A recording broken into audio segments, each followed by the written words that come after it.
Hello folks, welcome to Toy Reel. I'm Jason the Bruce. We're back with another unboxing, and today I'm unboxing something I've quite literally been waiting for since 2021. I'm opening something of the animal warriors of the kingdom. Today we're opening the Chunari Leguionary.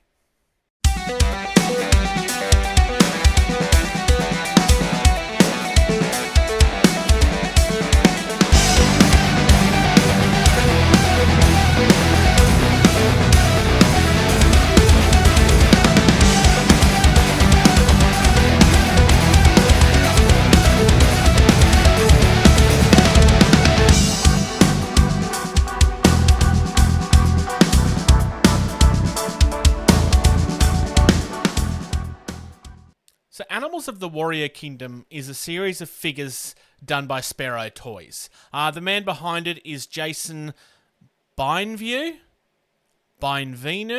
I'm saying that wrong, and I do apologise. It's not a surname that I'm familiar with. I've kind of mentioned that I was waiting for this for a long time, and that's neither here nor there. That's completely irrelevant to the story. I won't be going into that. It's got nothing to do with it. They are actually on Kickstarter at the moment. It's not why I'm doing this. I literally received this because it was due. International parcels sometimes take longer. There was a few things that happened that was outside of their control. It's finally in my hands, and that's all that matters. I want to have a look at this, and I've been holding on to this for a week to do this filming. And I'm not waiting anymore. Alright, so first things first. Packaging here is actually quite simple. It's very much like almost a pure white.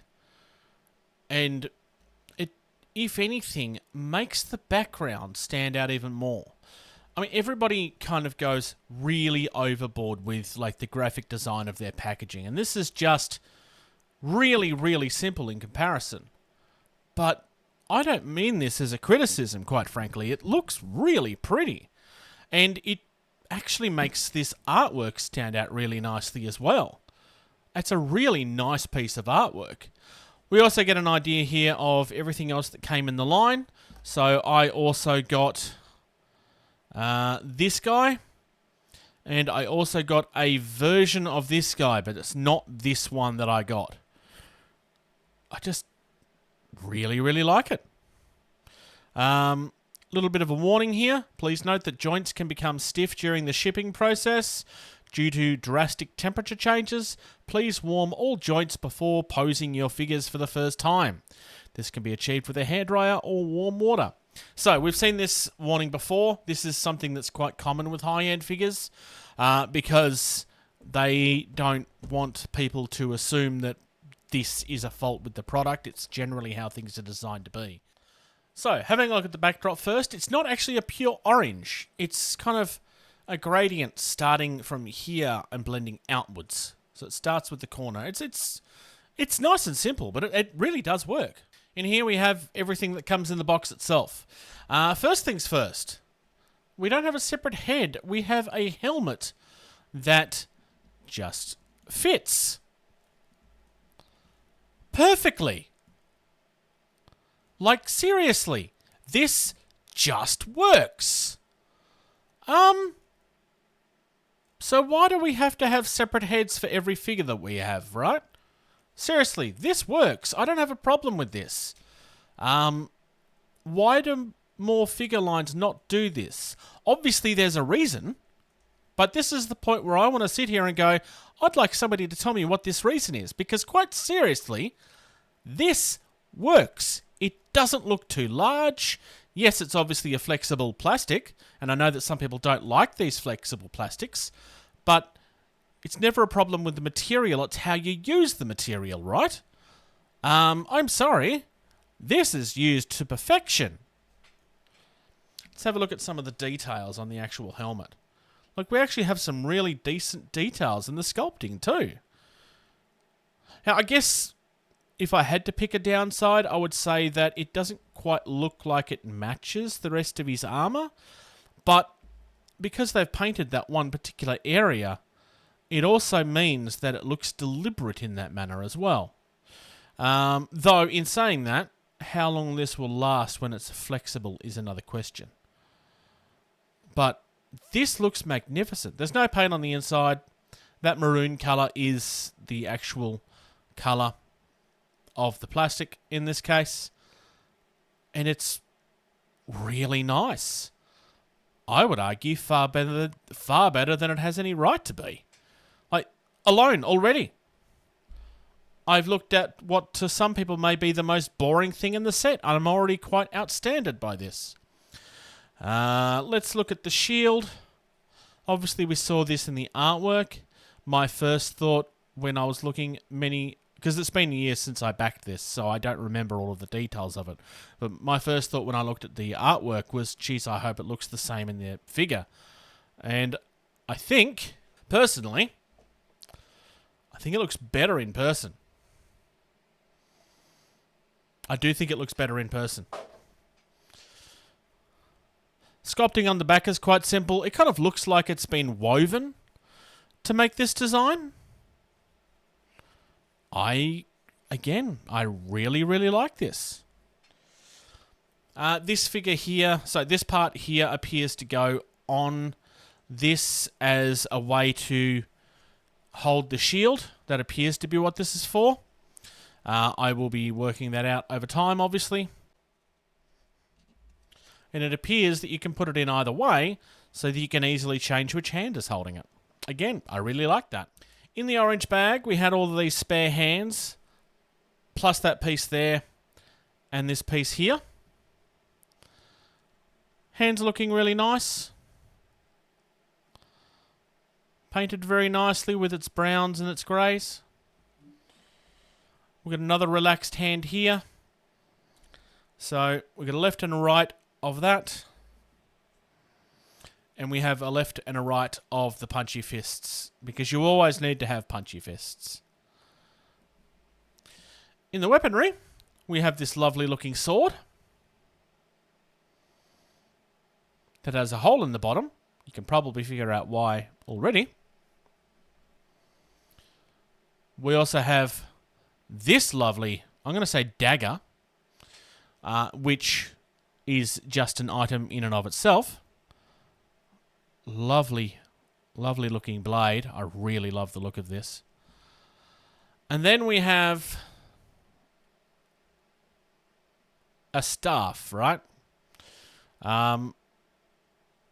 Like seriously, you could just have this as a staff. Or you connect them together and they become this lovely polearm. Like, this is gorgeous. And it clearly is designed to go that way. So, that grey peg will fit into the back here, which will allow you to put the shield on his back, which is nice.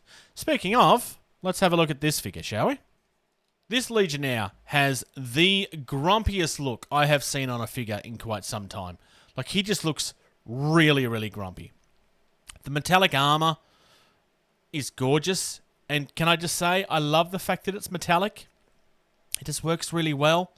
And everything is just, like, the fur detail is really nice. Gauntlets are really good. So we can see that maroon colour coming through that was on his helmet, mixed with a couple of other colours. Same in here. We've got the metallic mixed with this brighter red. Same down on the boots to make it look like it fits together.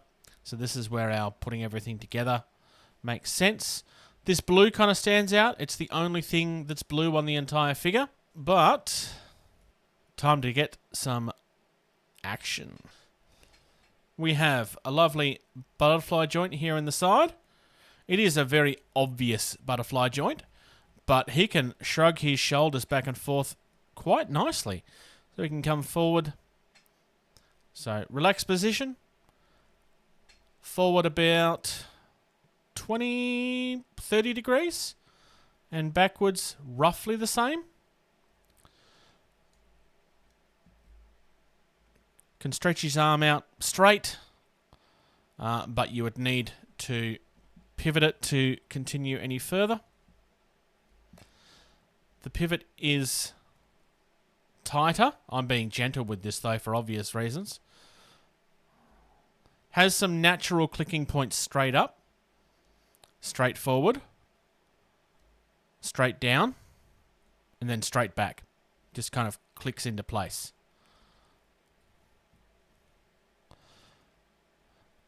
pivot just above the bicep.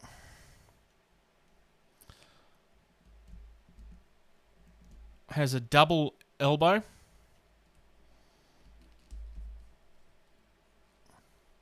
That appears to be as far as I can get it. We have an ab crunch. Probably more than it needs, honestly. It's slightly loose. Not, I mean, it holds. But I'm not having any trouble with that at all. Legs wise. That's as far as feels comfortable because it's being held back by the skirt here. Yes, I know it's not technically a skirt. But we also have thigh rotation. I'm pretty sure it's a double jointed knee. Yep. Actually goes back a little bit further than the arm did. Not by much though. And then foot, we do have tiltage. It can go down pretty much the entire way. It does struggle coming back up though, because the boot is in the way. Or the shin guard is in the way, rather. Head fits very nicely. He can look down that far. He can look up that far. It almost looks like there's another joint here, but there isn't. That's just sculpting on the figure. So, ignoring the posing, I'm not trying to pose this at the moment, but obviously this is like the iconic thing that you want to do with the Legionnaire, right? Is that you're pointing the pole arm through the shield.